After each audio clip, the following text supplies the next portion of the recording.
En la época del esplendor ingeniero, Yucatán contaba en total con 1.170 haciendas.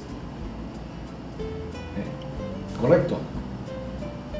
Eran el 13.8% de las haciendas que había en México, que estaban registradas un total de 8.431 haciendas. Eso demuestra, y todos lo sabemos, que aquí no había latifundios. No había latifundios como había en Sonora, como había en Chihuahua, como había en Coahuila un poco, en otras partes de la República.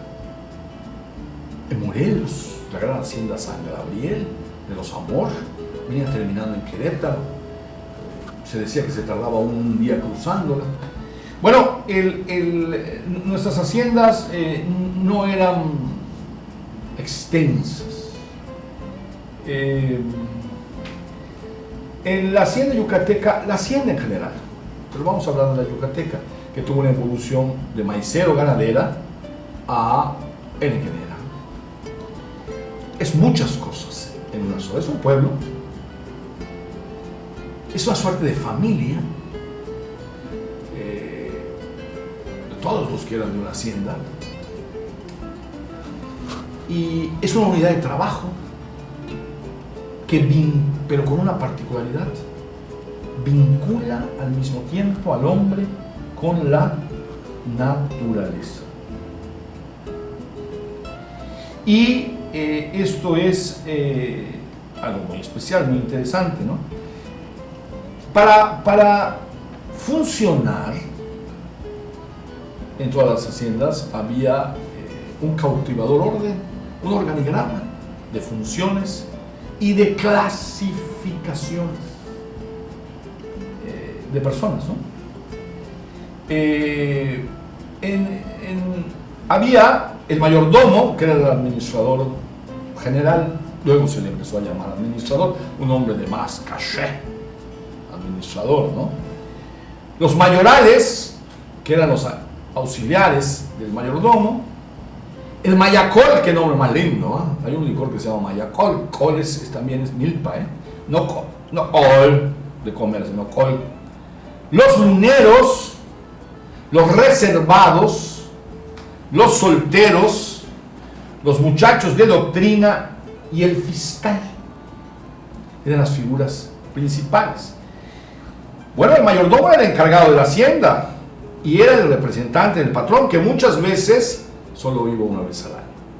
Algunos, y otros no, iban con frecuencia. Este término, pues no, ya no pegaba mayordomo. Eso suena que abro la puerta, que yo sirvo el café, que yo atiendo, yo soy el mesero. Entonces se le puso algo más norteamericano y se le empezó a llamar administrador. Los mayorales eran auxiliares inmediatos del mayordomo y tenían a su cargo la vigilancia de los trabajadores.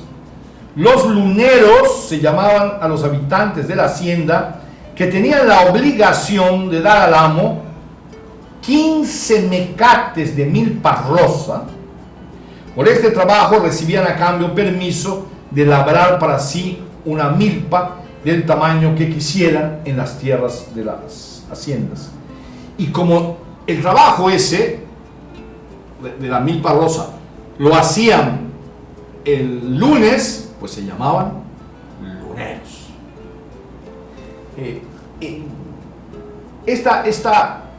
Una de las causas de la Revolución Mexicana, y ojo, ya se les olvidó a estos señores, fue la falta de tierra para los pueblos indígenas. Pero también la falta de tierra, ahora no diríamos los pueblos indígenas, ahora diríamos para toda la población.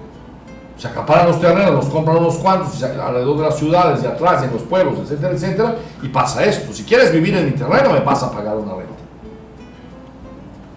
me vas a trabajar. Esa es una forma de esclavitud. Cuando se deshizo el ejido y cuando se privatizaron las tierras, es una medida sana quizá, pero faltó talento político para organizarlo. Mucho talento político.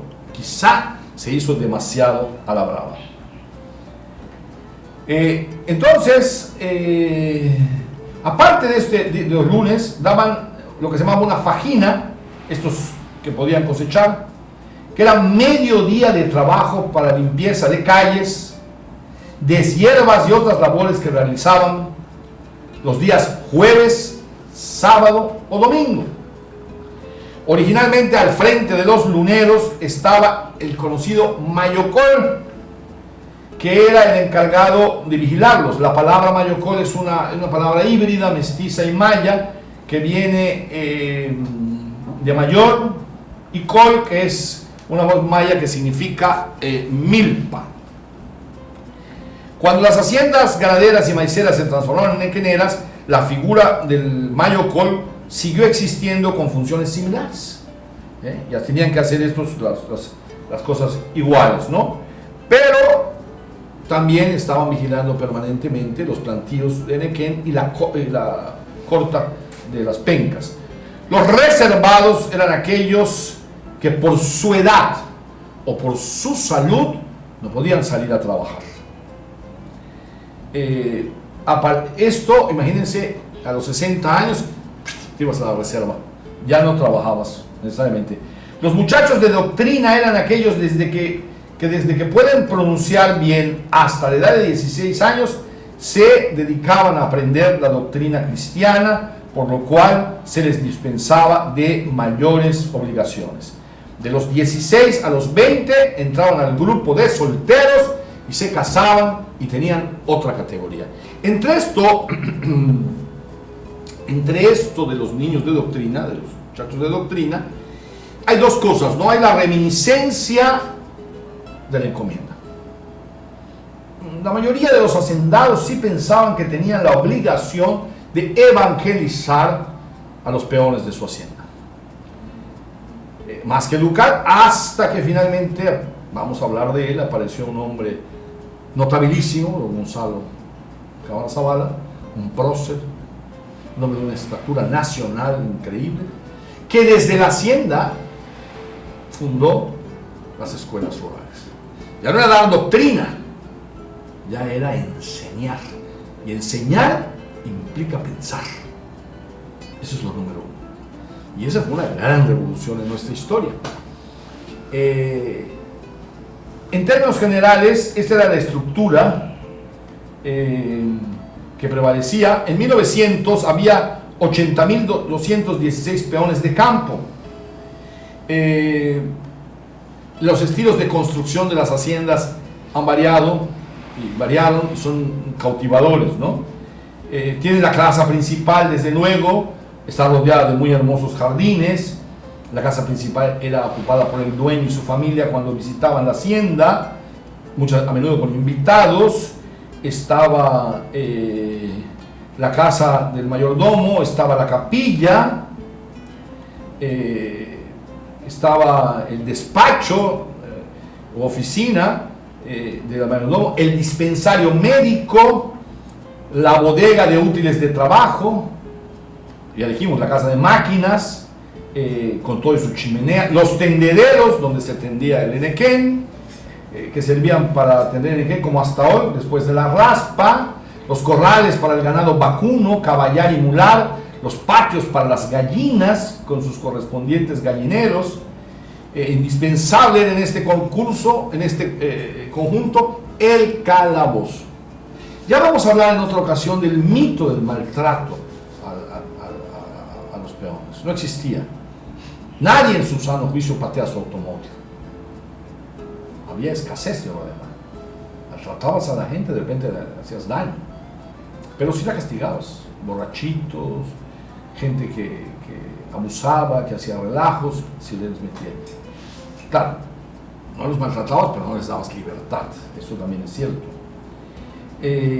Toda la hacienda estaba regada por unos canales que podemos ver, o gran parte, que como arterias del cuerpo humano repartían las aguas y con ella la vida y la fertilidad por todas partes. El tanque, el aljibe que recogía las aguas pluviales para abastecer del agua potable a la casa principal y a la casa de los trabajadores. Esa era más o menos la conformación humana y de edificios de una hacienda que nos sigue cautivando mucho que son emblemas, benditos a Dios, se han reconstruido muchas de ellas y que son monumentos de nuestra historia. Si este comentario le gustó, hombre, suscríbase a este canal. Si no, dígale lo que le parezca. Ve el próximo, a lo mejor se le gusta.